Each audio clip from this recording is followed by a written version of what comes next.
This is First Contact, Stories of the Call Center.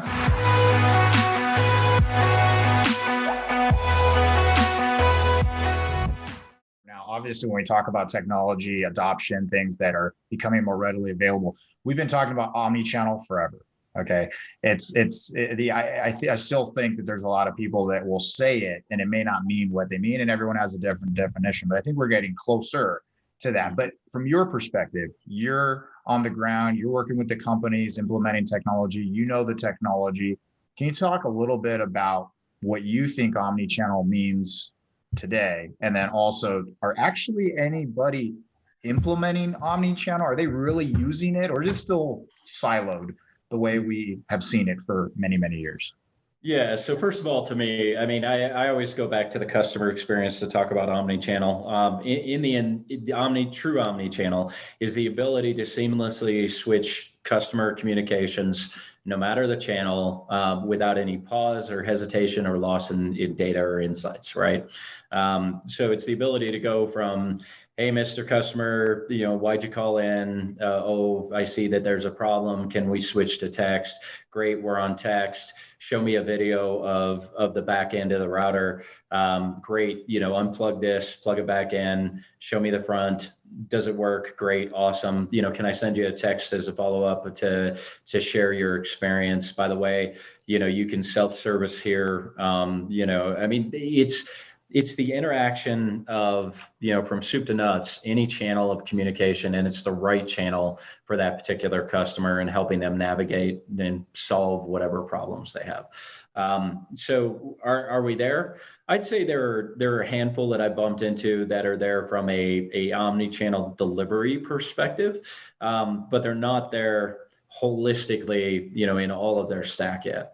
So some people made the leap, and omnichannel has been around forever. I would argue that most deployments right now are multi-channel, because there is no seamless channel switching. There's no data in a lot of instances, the data, because they're alternate tools for different channels.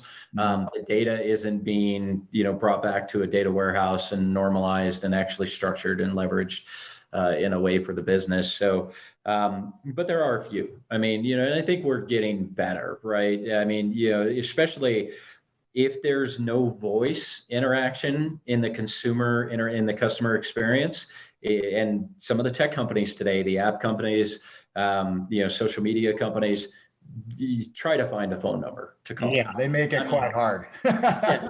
So, so in those environments, definitely, because they've kind of built their own customer experience journey inside that technology, and it is seamless.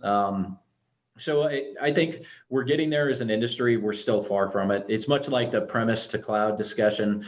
It's the same thing in my mind. Until we solve that piece, and when I talk premise to cloud, a lot of people get confused. They think just cloud vendors. I think of cloud as, it could be a dedicated cloud deployment in your own cloud infrastructure. Yep. It could be a hybrid. It could be a true shared cloud environment. But cloud is cloud, right? We know in the tech side, it's all physical servers. It's not like it's sitting up in a cloud. No, seriously, it's up in the clouds. But it's somewhere else.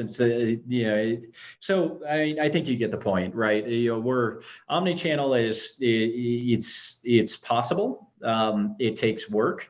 It takes reorganizing your processes, your people. It's just like everything. Any major deployment like this is all about the three pillars: people, process, and technology. And in that order. It may sound weird coming from a tech guy, but people first, process second, technology third.